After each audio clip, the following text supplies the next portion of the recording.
Наахансан мөрдөгчийг цохиж унагсан нөхөр бол Жонвгийн туслах бандгар залуу байлаа. Наахансан мөрдөгчийн гар хөлийг нь хүлээд машиныхаа багажинд очиад хааныг тийшээ явж байгааг тухай Жонв руу залгаад таны яриад байсан үнийг барьсан шүү гэж хэлж байна. Ухаалцсан байсан Наахансан мөрдөгч сэрэнгүүтээ гар утсаа гаргаж ирээд арай хийж 112 төв рүү залгана. Дуудлагыг хүлээж авсан ажилтан бүр гайхаж Наахансан ахлах залгачаад юу ч дуурахгүй байна гэж хэлэхээр нь Конжу дуудлагын өөрлөгөө олбож наадарга ямар нэг юм болоо юу гэж асуухад мань хүн намайг барьцаалсан гэж арай хийж хэлдэг. За ингээд хакер маань Наахансан мөрдөгчийн гар утасны байршлыг тогтооход хурдны зам дээр явж байгааг олж мэдлээ. Конжу тэр дөрөө код 0 түвшний шуурхаа зарлаж Наахансан ахлах барьцаалагдсан тул яралтай хэргийн газар руу явахыг тушаахад мөрдөгчд бүр шок. Манай эдийн тентхийн камер шүүж ихсэн боловч энэ нөхөр бүр мэрэгсэн бололтой. Дандаа замын камергүй эсгүүдийг сонгон яваад байсан учраас манайд яг наривчилсан байшлыг нь олж тогтооход хэцүү байлаа. Энэ мэдээллийг сонсон Канвууч тэр дөрөө нааглахын араас давхиж эхлэх ба нааглахыг хулгайлсан машин хурдны замаар явж байгаад нүхэн гарц руу ороод сүлжээн тасраад таг. 100 м нүхэн гарцаар айл хэдийн гараад ирэх ёстой байсан ч 3 минут өнгөрлөө гарч ирдгүү шүү. Манай цэжгэлж нүхэн гарцанд машинаа үлдээчээд зүхтаач шүү. Гээд хардаа байж байтал энэ нүхэн гарцсан дотор шинээр баригдсан дөтцөн байдгийн гинэ. Тэр замаар явбал усан бомтын зам руу гарч ирд юм байна. За ингээд цагдаа нар бүгд усан бомтын зам руу яарвчилж эхэлдэг. Харин нөгөө талд энэ бүх хэргийн эзэн маань баахан хүний өмнө ярьцлага өгөөд сайхан юм яриад сууж байна. Энэ үзэсгэлэнгийн хамгийн гол зорилго бол гадуурхагдж байгаа гадаад иргэдийг хамгаалах гэсэн талигаа чихнэрийнхээ дурсгал зориулж байгаа юм. Их зэрэгээр ярихад тэн цугласан хүмүүс нэжгэнтэл алга ташиж байна. Энийг нөгөө бандгар нөхөр чинь зам дээр цагдаа нар шалгалт хийж байгааг хараад чиглэлээ өөрчилж нэг зогсоол дээр ирснээр Наахансуу ахлахыг шалгах үедээ утсаар цагдаа нартай холбогдсныг нь олоод мэдчихнэ. За ингээд утсын нэвдэж хаяад үргэлжлүүлэн давхиж эхлэх ба 112-д маань усан бомтын ойр орчмыг шүүсээр угаад с ิจ гтний машиныг олж харах ба яг ард нь байгаа машины камерт бүх зүйл тодорхой бичигдсэн учраас эзэнтэй нь уулзаж камерын шүүгэтэх гэсэн тушаалыг эргүүлийн цагдаа нарт өглөө. Эргүүлийн 2 цагтаа тэр дураа машины эзэнтэй уулзаж камерын бичлэгийг манайд руу явуултал хэрэгтэн Наахансуу ахлахын утсыг эвдэж байгаа нь тод харагдах ба хаа очиж наахлах мөрдөгчгүй юм гэсэндээ машины камер руу харж байгаад ямар нэгэн зүйл хэлэх шиг боллоо шүү. Конжугийн чих асуудалтай байгаа ч наахлахын эсвэг үгийг анхааралтай гихчин сонсдол Пунсаны парк гэж хэлдэг. За ингээд хэрэгтэн Пунсаны парк руу явж байгаа юм байна гэж мэдээд мөрдөгчд тэр зүг рүү давхилдаж эхэлнэ. Энэ үед Канву наахлахыг хулгайлсан бандгар нөхрийн мэдээллийг парк мөрдөгч рүү явуулах ба энэ бандгар нөхөр Пунсаны их сургууль дээр наамыг хөнөөсөн. Жонвгийн сайн дурын клубын гишүүн Жон Жонсу гэж нөхөр байгаа. Солонгос гаралтай Япон. Өмнө нь Японы цагдаад ажиллаж байсан гэх мэт чухал мэдээллүүдийг явуулсан байт юм да. Парк мөрдөгч бүр шоконд орж энэ мэдээллийг Конжур илтгэнэ. Энэ үед нөгөө нөхөр чинь хаягдсан Пунсаны паркд Наахансуу ахлахыг хааныг тийшээ аваад орлоо. Наахансуу ахлах хэлж байна. Чи юм уу? Солонгосын цагдааг оролдоод сайнаа үзэхгүй л ах шүү мөн авш минь. Гээд нулимж орхих ба нөгөө бандгар чинь эзэнлүүгээ залгаснаа спикер дээр нь тавихад сайн уу наахлахаа? Профессор Жонву байна. Та эртээ намайг юу гээд байлаа? Гэж муухай инехэд энэ бүх хэргийн ард Жонву байсныг мэдсэн наахлах бүр шок. Ахлахаа Диваачнд очиод ихнэрт минь дамжуулаарай гэж хэлээд уцаа таслах ба энэ үед Канву хэргийн газар хамгийн түрүүнд ирсэн байлаа. За ингээд дотгошоо яваортол нөгөө нөхөр чинь Наахансуу ахлахын хоолоонд хутга тулгцсан буугай гэж зогсож байна шүү. Манайд хэлснээр нь буугай авах үед бандгар алуурчин хутга далаагаал дайрж байна. За ингээд энэ хоёр хоорондоо бөө юм болно. Канвуын нөхрийг боож ухаан алдуулчаад Наахансуу ахлахыг аваад гарах гэж байтал нөгөө бандгар чинь босч ирээд Канвуг хутгалахыг оролдох үед наахлах хурдуур нь ороод хутгалуулж орхилоо. За ингээд бандгар залуу хэргийн газраас зүхтэж Наахансуу ахлах маань шархаа дийлэлгүй нас орохынхаа өмнө Канвуд хандаж надад өгсөн амлалтаа биелүүлж алуурчныг заавал бариарай. Тэгчгээд 50 газар очиод өөрийгөө сайн эмчлүүлээрэй гэж захиад сүүлийн амьсгалыг аван хорвоог орхилоодоо хөрхий. Бусад мөрдөгчд маань дөнгөж одоо л хэргийн газар ирэх ба дотгошоо ортол наахлах аль хэдийн амьсгал хураасан байхыг хараад нөгөө чинь бүр шок. Уйлж унжаал явчлалгүй яах вэ? Наахансуу ахлах өнгөрсөн тухай мэдээг сонссон Конжууч сэтгэл санаа нь тавгуурхэл явчихна. Харин энэ үед Канву маань бандгар алуурчны араас хөөж байсан ч өнөөгч нь зам дээр байсан машиныг дээрэмдээд зүхтаач тийм да. Конжуу сандран тэр дороо хэргийн газар ирж наахлахын хөрсөн цогцыг харан асгаран уйлж эхлэх ба хамгийн амшигтай наалуурчин наахлахын бугуугч мөн тастаад аваад явсан байхыг хараад ухаан алдаал өгнө. Канву гэртээ ирсэн наахлахыг аварч чадаагүйдээ өөрийгөө буруутган тэр нөхдүүдийг заавал олж ална гэж өөртөө амлаж байлаа. За ингээд өчигдөр 19 цаг 30 минутын үед Пунсаны цагдаагийн газрын Golden Time багийн ахлагч Наахансуу цуврал алуурчинд амнасаа алдсан. Гэдэл хаасаагүй шөөгөж эхлэх ба харин нөгөө Жонвууч нь инээд алдсан шиг л явж байна. Канву түүнийг отж байгаа дараас нь такситай нууцаар дагаж эхлэх ба Жонвуу руу бандгар залуу ярьснаа. Багшаа, би алдаа гаргачлаа. Цагдаа нар намайг тийм амархан олчихно гэж бодоогүй. Та дахиад надад ганцхан боломж олгооч тийх үү? Гэхэд Жонвуу чам шиг сул дорой юмнууд л юм ярьдیں۔ Цагдаад ажиллаж байсан болохоор ч гайгүй юм болов уу гэвтэл ийм гэн байх ч гэж намайг залгахтал нуугдаад байж байна. Гэж хэлээ таслах ба энэ үед наахлахын оршуулганд оролцож буй хэд маань өв гашуудалтай автаа байж байтал зурагтаар Пунсаны цагдаагийн дарга нар Голден Тайм багийг тарах талаар яг одоо хуралдаж байна гэд мэдээ гарахад манай мөрдөгчд маань бүр шок. Харин энэ үед манай Конжу маань ухаан алдсаасаа болоод эмнэлэг твтэж байтал нөгөө Жонвууч нь цэцэг барьсаар ороод ирж байна. Тэгснэ Конжу руу орцсноо. Конжу даргын чигч их хөөрхөн юм аа. Тэр өхний чигч бас ийм хөөрхөн байсан юмсан. Гэж хэлээд ингээрээсээ хүн алдаг утсаа гаргаж ирж байгаа л харагдана. Тэгснэ яг хоолойг нь хэрчгнүү гэтэл өнөөдөртөө зүгээр л явхаас та. Өнөө өглөөнөөс хойш чиний нохо намайг дагаад байна гэж хэлээд гараал явлаа. Зэвүүнгаар Канвуурыг дагаад байгааг мэдчихэж л дээ. Энэ үед гаднаас Янсу Вакер хоёр орж ирээд ярилцаж байтал Конжу маань нүдэ нээлж байшгүй. За ингэж сэрэнгүүтэл наа унсаахлахын оршуулга руу явна гэж зүтгэхэд нөгөө хоёр нь дарга та хэсэгтээ амарсан дээргүй юу гэж байснаа манай багийг тарах талаар дарга нар хуралдаж байгаа гэсэн. Гэд бас нэг муу мэдээд болголаа. Дөрсөлгдөн Жонвуу машиндаа суух үед Канвуу толгоонд нь буу тулгаж муу адгийн шаарман чиний алсан тэр мөрдөгч гэр бүл үр хөвгтэй гэдгийг чи мэдгүй айн. Би чамайг энд чинь алчмаар л. Гэхдээ чамайг би өөрийн гараар баривчилж шоронд насаар чинь хатаанда гэж зөрдүүлэхэд өнөөгч нь маш тавнаар Канвуу ахлах мэндэ. Өглөөнөөс хойш тагсан шалтгаан чинь ердөө л энийг хэлэх гэж байсан юм уу? Ийм хиймд ингэж их хүчээ зарцуулах гэжтэй. Ментэргээд дооглоод байдаг шүү бүр.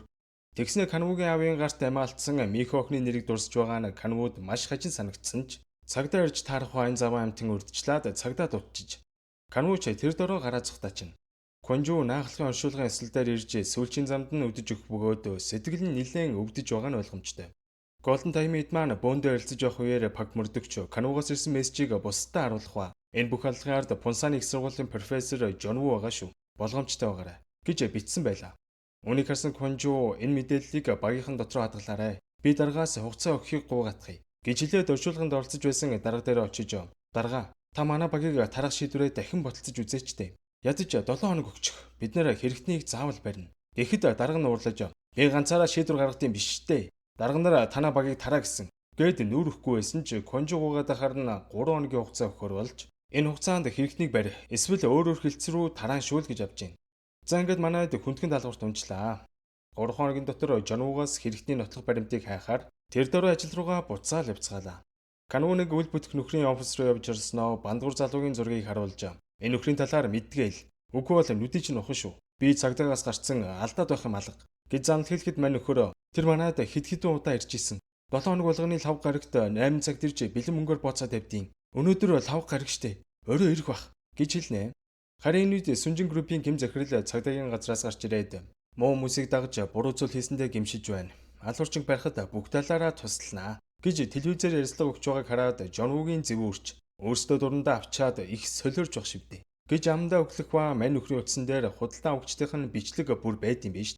Компьютерийн камераар нууцаар бичсэн юм шиг байна. Энэ гаш нөхдүүд дунд бүр өөр хотын цагдаагийн газрын дарга бодит аллахын бичлэг авсан тухай. Сөүл хотын прокурор салсан ихнэрээ захиалгаар алуулж өснөөс нь тайруулж авсан. Гэх зэрэгээр бүтгэн нөхдүүдийн гаж баримтууд зөндөөл байгаа юм байна. Бодвол энэгээрээ дарамтлах байлгүй дээ. Конжу маань Кануудаа уулзах очсон ч өнөөгч нь түрээсийн барьнаасаа гараа авчиж. Тэгснэ Конжууд нэг захидал үлдээсэн ба Голден Тайм баг тарж болохгүй. Хичээгээрэй. Гээд бичээд үлдээчихээ бас. Энэ үед мөрдөгчд маань Жонвуутай уулзсан наахан суу халах халуулсан 9 сарын 10-ны орой 8 цагийн үед та хаана байсан бэ гэж асуухад би ажиллаа тарчаад нэг бааранд ганцаараа уусан. Итгэхгүй бол залгаад асуул та. Гээд их л өөртөө итгэлтэй байсан тул сэжигтэй зүйл олж мэдэж чадсангүй. Агтаа манайд Жонвуугийн сайн дурын клубын гишүүнтэй уулзаж бандгар залуугийн талаар асуухад клубийнхэнтэй нэг дотн ишилтэй уцааж өгж авалцдаггүй. Гэхдээ сургуулийн арын Японы газар байн ганцаараа хоолддог байсныг мэднэ гэж хэлдэг. Жонвуу бандгар залуутай уулзахаар нуугдж байгаа байранд нэрсэн боловч өнөөгч байдгүй шүү. Уур нь хүрээл явчихна. Хүн амархан өөрчлөгддөггүй гэж үнэ юм да. Хүн байж вэ гэд байхад миний үгнээс тэрслэн гинэ гээд амдаа өглөөстэй. Мөрдөгчд маань Японы газар явж ороод бандгар залуугийн талаар асуухад би нэг өдөр махыг шарж өгч байтал би их мөнгө хоцсон гээд их л баяртай байсан. Мөрийтэй тоглолт юм шиг байлээ гэж хэлснээр цагдаагийнхан маань Пунсан хот дахь хуульбас мөрийтэй тоглоомын газруудыг нэгтгэр боллоо. Тэр орой Канвуу болон манай мөрдөгчдийн багийнхан яг нэг газар ирж таарах ба яваа ортол нөгөө бандгарч нь арын VIP өрөөнд тоглоо сууж идэм да. Тэгснээ цагдаагийнхныг орж ирэхийг хараад ари алгаараа ухаан мадаггүй л гарааг үн. Канвараас нь гүйж байгаад мань нөхрийг барьж аваад машиныхаа багажинд хийгээд давхин одохоо пак мөрдөг жараас нь гарч ирснэ. Нэг саарл машин хэрэгтнийг аваа явчлаа гэж авч гинэ. Канвуг одоо танихгүй л ах шүү. Канву талигаач зураач бүсгүй аав боловсролын сайд руу залгаад охиныг чинь алсан жинхэнэ алуурчныг хэлж өгөх гэсэн юм. Тэр бол таны хүргэн Жонву. Надад маш олон баримт нь байна. Гэхэд боловсролын сайдын царай хувхаа цагаал явчихна. Тэгсэн энэ хөгшин өстө мудака. Пердороо Жонву руу залгаснаа. Сая мөрдөгч над руу ярьлаа. Энэ хэргийн ард чамаг байгаа гэх юм. Энэ юу болоод байгаа? Гэхэд Жонву аав минь дээ. Тэр Канву гэж мөрдөгч нь сэтгцийн асуудалтай штэ. Тэглээчийн талаар тантай угаасаа ярилцъя гэж бодож ирсэн. Та манай түрээд ирэх үү гэж хэлээл таслана. За ингээд боловсролын сайд маань хүргэнтэйгээ уулзах гээд орох үед ханан дээр нь баахан зураг өлгцөн байхыг хараад бүр нилээн гайхаж энэ юу вэ? Юу хүмүүсийн зураг өлгцсөн? Гэд байж итэл Жонву хамгаалагч байгаа хоолойг нүдэн дээр нь боогоод алчлаа шүү. Боловсролын сайд одоо л хүргэн нь хэн байсныг ойлгон нүдэнд нь айц гүйц хурсан байсан ч зогтоход хэтэрхий оройджээ. Дүрсэлгдэн Канву маань хэрэгтнийг авчираад гар хөлийг нь хөлж байгаад тамлж эхлэх ба. Жонву яагаад өөрийг нь онлоод байгааг асуутал миний ард том хүмүүс байгаа. Чи намайг яаж чадахгүй? Гэх зэргээр томроод байна шүү. Чи намайг цагдаагаас гарсныг мэдээгүй юм шиг байна тийм үү? Чам шиг новчнуудыг яргалчаад шоронд ороход надад алдах юм байхгүй шүү. Гэж хэлээд бандгар нөхрийн хөлийн ураануудыг нь тасдаж эхлэхэд нөгөөг чинь амгууж орилоод бүрсэв. Тэгэхээр Канву үзүүнд нь хутга тулгаад одоо л хариулахгүй бол хүзүүгч нь хэрчин. Гэж хэлэхэд мань нөхөр асар их хайж эзэн багада Япон айлд үрчлэгдэж байсан гэсэн. Солонгос гаралтай Япон хүн штэ. Бүр багада Осакод байсан гэсэн. Тэдний гэрийн үйлчлэгчгээд Солонгос эмэгтэй 80 асрамжин газар байдаг. Очоод асуугаад үз. Гэж мэдтгэл хэлэх ба Канву түүнийг арайч алдсангүй. Энд нь үлдээгэл гарлаа. Тэгснэ пак мөрдөгч рүү бандгар залууг хаана байгаа байршлыг явуулнаа. Гэтэл манай мөрдөгчд бандгар залуудаар ирэхээс өмнө Жонву яаж байршлыг мэдсэн байгаа юм бүү мэд. Төрүүлж хурж ирснээр бандгар залууг хөнөөж орхидог. Удалгүй манай мөрдөгчд маань бандгар залууг барих гээд иртэл айл хэдийн алаад ханан дээр нь дууцсашгүй шунал гэсэн үгийг ханзаар бичээд яваад өгсөн байлаа. Канвуинуудад Конжур ярьж Жонвугийн талаар сайн мэддэг гэрийн үйлчлэгчтэй нь уулзахаар 80 асрамжин газар ирлээ. Гэтэл эхэндээ цагдаа нартай ярилцахгүй гэж дургуутсаж байсан ч учир байдлаа илж Жонву олон хүн алаад байгаа тухай хэлэхэд нэлээд цочирцсноо өөрийнхөө мэддэг бүхнийг хэлдэг. Би 1980-д онд тэднийд ажиллаж эхэлсэн. Тэдний их хийлдэг сайн хүмүүс байсан. Гэтэл тэдний дагалгараад баг хүүгээ алдсан юм. Удалгүй тэгээд Жонвуг Осакагаас нэг солонгос айлаас үрчилж авсан гэсэн. Гэхдээ тэр хүүхэд их итгээд хачин байсан. Би нэг удаа гэрийн цэвэрлж байтал шүүгэнээс нь одны зурагтай харьцаг бахаар нь гаргаад үзтэл бүр баахан амьтдын чиг тастаад хийцэн байсан гэж авт юм да. Энийг сонссон Канвугийн биеийн муудаж толгоо нэргэж эхлэх ба ганцаараа гараал гүйчлээ. Канву саяны яриг сонсоод бүр хуучных нь мартагдсан дурсамж сэргэх ба багт нь яг юу болсныг одоо бүгдээрээ харцгаая. Киноны маань гол алуурчин Жонву бол манай Канвугийн төрсөн ах байсан юм байна. Багын л хүн алгах сэдэлтэй хөвгтөөсөн учраас нэг өдөр хөршийнхөө мих охины хоолойг бомлоод чихийг нь тасцсан байхыг харсан манай Канву бүр шок. Аав нь том үгээ ял идлүүлэхгүй тулд охиныг алсан гэж мэдүүлээд бүх насаараа хоригдох ял авсан юм байна л да.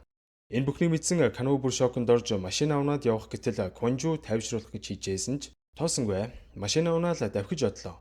Канву бүр энэ бүхэнд итгэж өглөгүй Жонвугийн офс руу улаан галзуу юм давхиж очиод орсон ч мэдээж байсангүй.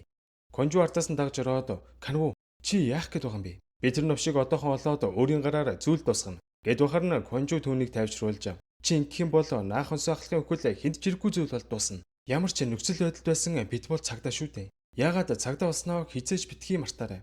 Гэж хэлэхэд нөгөөгч нь юмч дуурсангүй. Энэ үед Конжу өөрийг нь эмнэлэг твтэж байхад цэцэг твцсэн байсныг бас өмнө нь ч цэцэг явуулж байсан хүн бол Жонву байсан байна гэдгийг олж мэддэг. Маргааш наахонсоо ахлахыг оршуулж цагдаагийн албан агчид хүндэтгэл үзүүлэн салхиос хийж байх үед хэдий Канву ясалд оролцоогүй ч хүндэтгэл үзүүлэхээр иржээ. Манай хоёр жаал ярилцгаа. Боловсролын сайд руу залгаж хүргэн алуурчин гэдгийг хэлснээс хойш сайд хамгаалагчтайгаа хамт алга болсон тухай Конжуд хэлэхэд нөгөөх нь бүр цочирдож арайчтэй. Тэгвэл Жонву өөрөө л асуудалд орно штэ. Арайч үгүй байлгүй дээ. Гэхэд Канву өчигдөр ажлын өрөөлөнд яваад ороход ажлаас гарах өргөдөл байсан. Тэр новш сайдыг алчгаад Япон руу зүхтаах гэж байгаа юм шиг байна гэж таамаглаж байна. Жонвуд хөлийн өрг тавиулахын тулд нотлох баримт хэрэгтэй байна. Гэхэд Канву тэр новш бүр бага бахын л нандиндаг зүйлсээ одтой арцсанд хийдэг байсан. Тэрншгэ хаана гэтээ ямар нэгэн газар хүмүүсийн эд эрхтэн бүтэн биегээд бүгдийг хийцэн байгаа бах. Олох хэрэгтэй байна. Та сайдыг даруй байж эхэл. Би өөрийнхөө аргаар Жонвуг хань гэж хэлээл явж бодлоо. Конжу тэр дороо дарга дээр орж энэ бүх хэрэгийн ард Жонву байгаа тухай тайлбарлах ба Японы боловсролын сайд алгуулсан тухай хэлтэл цагдаагийн дарга бүр шок. Яралтай ирэн гэсэн тушаал өгөх ба. Алуурчин баригсан 3 хоногоос одоо ганцхан хоног л үлдсэн шүү. Гээд дарамтлчих юм аа бас. Энийг зургатаар нөгөө дурагч нь ярьслага өгч шүү. Эртдээд Кану мөрдөгч миний толгой руу буу тулгаж дарамтлсан. Кану мөрдөгч та өөрийгөө сайн нэгтлаарай. Бусдыг хамгаалах сайн хэрэг хэдий ч хоёр гартаа тесрэг бөмбөг барьчаад хотынхныг хамгаална гэдэг аюултай хэрэг шүү. Гэх зэрэгээр ард иргэдээр Кануг үзэн ядуулах гэсэн башир арга ашиглаж байлаа. Мөрдөгчд маань тэр дөрөө Жонвогийн ажлын өрөөг нэгчгээр ярах үед Кануарин Жонвоо дээр явж ороод наад бугуунтах болтой тайл. Үгүй бол би тасдаж яваад чамаагүй нотлон шүү. Гэхэд сэтгүүлч бүсгүй сандарж цагдаа дуудаж байгаа л харагдана. Кану минь дээ. Эндэрж байхаар эмнэлэг орж наа тархиа үзүүлвэл яасан юм. Гэх зэрэгээр даапаалахад манай хүн биеэр дийлсэнгүү цохиол авлаа. Хаа очиж мөрдөгчд маань ирээд Кануг салгаж аваад та одоо цагдаа биш. Тийм болохоор олон нийтийн газар танхаарсан эргээр баривчилж байна. Гээд баривчлаад аваа гарчтiin да. Магагтай манай зүгээр жүжиг тавьж л дээ. Ноцолдож явах үедээ Кану гар үтсийг нь авч амжиж. Тэр дөрөв хакерлуу утасныхан загвар сериал дугаар зэргийг нь явуулаад бүх мэдээллийг нь тат гэсэн тушаал өгнө. Гэтэл энэ нөхрийн утас маш их хамгаалалттай байсан ч очсон байршлуудыг нь тогтоож болохоор энэ нөхрийн хамгийн их очдог байсан байршлыг олж тогтоотол Пунсаны спортын төв газар байлаа. Өмнө нь мэдүүлэг авч байхад Пунсаны спортын төвийн ард ганцаараа ууж байсан. Гэдгийг нь пак мөрдөг санаж ер нь тэр хавьд аллага идэг үүр нь байгаа юм байна. Гээл гадарлчихна. Манайд одоо Жонвогоос өртөж үүрлөө нь очихоор давхиж эхлэх ба. Жонвогаар утаснаа алдснаа мэдээд бүр буур болж байгаа л харагдана. Мөрдөгчд маань нэмэлт хүч дагуулan спортын төвийн өрчмийг шалгаж ихсэн ч сэжигтэй зүйл ердөөсөө байгаагүй учраас тэр авийг нэгж явж байтал хажуугийн халамжийн төвийн барилгын урд Жонвогийн өрөөндөөсөнтэй яг адилхан цэцэг байхыг хараад Канугийн сэжиг төрж халамжийн төвийн ажилтнаас энэ цэцгийг хэн авчир тавьсныг асуухад хандив өгсөн профессор гэж сонссон гэж авч ийна. Үнийг сонссон Кану усан халамжийн төвийг судлаах гэж өргөдөх ба халамжийн төвийн зарим хөнгөлийн давхруудыг хүмүүс түрээсэлтийн гинэ. Төвийн барилгын зургийг хартал футболын давхарт нэлээд сэжиг бүхий зөөрөгөөг олж харах ба. Халамжийн төвийн усны төлбөр сүүлийн хэдэн сар их хэмжээгээр гарсан нь маш сэжигтэй. За ингээд халамжийн төвийн зөөрнүүдийг нэг нэгээр нь шалгаж эхлэх ба сэжигтэй зүйл байхгүй байсан учраас конжуу сонсголтынхоо тусламжтай туслахаар боллоо. Кану уцаа дэшээ барьж конжууд сонсуулахад наад зүүн талд чинь салхины чимээ гарлаа. Сонхтой юм шиг байна. Гэж хэлэхээр нь манайд хаалга нэвдээ ортол Жонвогийн хүн алхахад ашигладаг маск эхнэрийнх нь уран зураг гээл 9 журийн юм байна шүү. Гэтэл нэг зургийн ард боловсролын сайдыг цөм зодоод тамлаад хайцсан байхыг хараад манайд бүр шок. Сайд арайж өвчхөөгүй байлаа. Гэтэл энэ үед хаанагтай даралтын чимээ сонсогдох үед конжуу нан чинь хийн төлж дэлбэрэх гэж байж магад хурдан гараарай гэж анхааруулгатай зэрэгцсэн манайд боловсролын сайдыг аваад гарах ба. Цагдаагийнхан халамжийн төвийн хүмүүсийг бүгдийг нь яралтай нүүлгэж эхлэнэ. Түргэн тусламжийнхан сайдыг аваад явахын өмнө конжууд хандаж тэр новшид цуглуулга байгаа. Гэж хэлэх үед юун цуглуулга юм болоо гэд бодоо ээж итэл халамжийн төвийн дөрөв давхурт нэг охин байгааг хараад Кану маань хар ирчээр ороод охиныг ямартай ч аварч чадлаа. Гэтэл энэ үед нөгөө дурагч нь манай эдийг холоос ажигласан шигэ зогсож байхыг Кану хараад барих гээд гүйсэн боловч зүхтаад явчлаа шүү. Тэгсэн мөртлөө нөгөө нөхөр чинь өөрийнхөө машиныг үлдээгээд туслахынхаа машинд суугаа авчиж бодвол баригдахгүй тулд л ингэж байгаа юм шиг байна. Туслахын замдаа профессор таныг авах гээд ирэхийн өмнө надтай нэг мөрдөгч ирж уулзсан. Таныг хар цогцоллого вебсайтыг ажилуулдаг гээд балаа юм яриад байлээ. Гэхэд Жонвогийн царай хувьсгийснэ. Мөн тийм үү? Чи яагаад мөрдөгчийн үгэнд итгээгүй юм? Гэж хэлээд мань залууг нухаад цогцыг хайснаа. Машиныг нунаал явчлаа. 112-ын маань Жонвогийн унж байгаа хар машиныг камераар шүүсээр угаад олдогтоож чадлаа шүү. Онц ноцтой гэмтэрэгтэн зогтож байгаа учраас тусгаагийн цаг данарч мөн нэмэгдэж хотын нисэх буудал усан бомтууд руу хөдлөнө. Жонвоо дурак дандаа камерыг үсгүүдээр яваад байгаа болохоор манайд байршлын тогтоож чадахгүй байсан тул Кану наадах чинь нисэх буудал руу явахгүй. Пунсаны хуучин хороол руу хүрээдэр гэж хэлээ тасалж байна. Судлаа үзтэл энэ хороолд Кану багадаа амьдарч байсан юм байна л да. Алуурч өөрийн бүх үнэт зүйлсээ хуучин гэртээ хадгалж байж магадгүй гэж бодоод Пунсан хороол руу ямартай ч хөдлөлөө. Кану мэдээж очих газраа манай эдээс төрүүлэл очиж штэ. Гэтэл нөгөө хар машин байж шүү. Яалтчгүй эндээ байгаа нь ойлгомжтой. Манай хүн тэр авийг нэгдсээр угаад хаягдсан барилгын зөрлөө ортол нөгөөгч нь манай хүнийг хүлээгээд сууж байна. Миний дүү Кану чэждэг амьдарч байсан тэр жижигхэн байшинг нураагаад би ийм том барилга барьсан.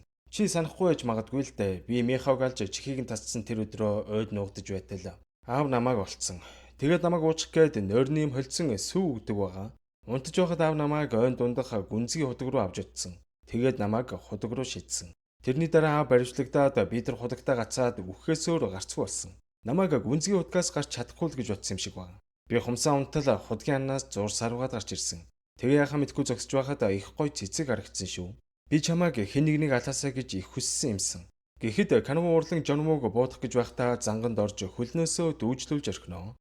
Энэ үед Конжу пак мөрдөгч хоёр Канвугийн араас явсаар угаад Жонвогийн нууц рүү ороод ирлээ. Битэл өнөөгч нуугдж ирснээр гарч ирснээр пак мөрдөгчийг буудаж унгаагаад ална гэж занл хийлэхэд Конжу мэдээж бууга буулгах үед манай бүсгүйг дагуулад арын өрөөлөө ордог. Конжу. Чамтай ингэж уулзах руу телсэн ядж байлаа шүү.